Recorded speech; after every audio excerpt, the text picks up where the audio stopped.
Am I attacking the church? You better believe it. All churches, all organized religions that have existed since the beginning of the time. Am I attacking the religion of individuals? Never, not on your life. He wasn't trying to create a big church. He knew what happened to those things. And you're all wrong about that, man. When you say you shouldn't get angry, you shouldn't curse, you shouldn't do things that upset other people, because that's what Jesus spent his whole life doing. He threw the money changers out of the temple. Don't you think that made some people angry? Don't you think it was rude to walk up to somebody's place of business, smack them in the mouth, grab their table, and throw it out the door? What about the time he cursed the fig tree? And the pious Christians sometimes make me very angry. They don't even know Christianity. They don't know the man they're following. He was a revolutionary. He was a dangerous man. And by God, so am I. And so should you be. You're operating from a place of ignorance. And until you change that, you'll be bumbling around, bumping into each other, saying and doing the wrong things, not understanding the nature of your enemy. And if you don't understand the nature of your enemy and the weapons they use, you cannot fight that enemy. You can't fight the battle. You shouldn't even be on the battlefield. That's why you're losing the war. And don't tell me you're not, because I'm in a place of great knowledge about who's winning and who's losing this war.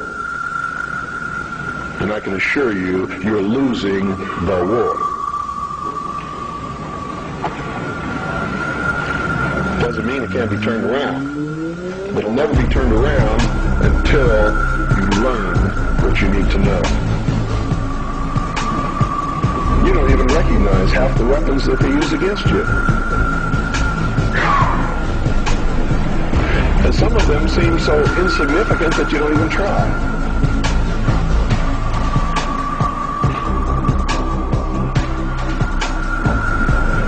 Every time any church gets control of government, the people suffer.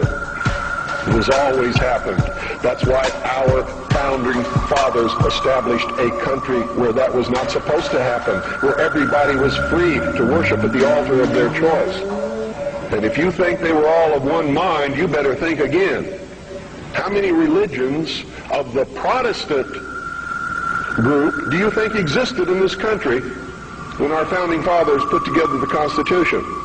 Over 1,500 different groups, all claiming they were right, teaching a different dogma, quoting Scripture to justify what they said, and everybody else was going to hell.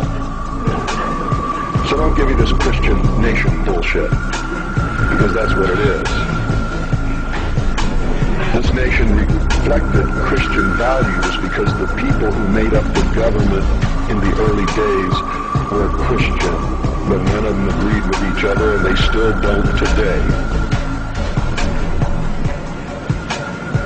They very seldom ever have. What do you mean by Christian? Seventh-day Adventist? Branch Davidian?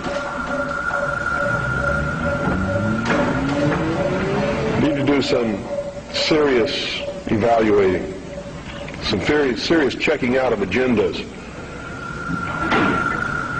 If you really want to take over the government and make it a theocracy, because I'm going to tell you exactly what's going to happen if you do that.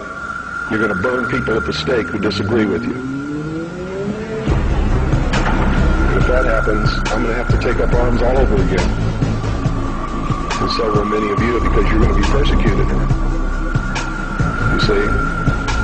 Because whichever one controls the government, you're going to have to conform to that teaching, and if you don't believe in it, you're a heretic.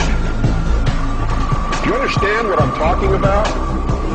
What is our common bond truly? Freedom. Freedom. Without freedom, you can't be a Christian no matter what denomination you belong to. It means you have to let other people be free, even if they disagree with you. You must publish only documented fact. And you must stay away from printing articles from people who will not document as fact what they put in their articles. That's why my broadcast scares the hell out of socialists. That's why, in a White House memorandum, I was named as the most dangerous radio host in America, not because I'm going to go out and shoot somebody, but because I shoot documented facts which cannot be refuted. That's why. That's what's dangerous. Seek ye the truth, and the truth will make you free, and nothing else will do it. Jesus Christ has never lied to anybody. Why won't you listen to him? Don't spread a rumor. Spread the truth.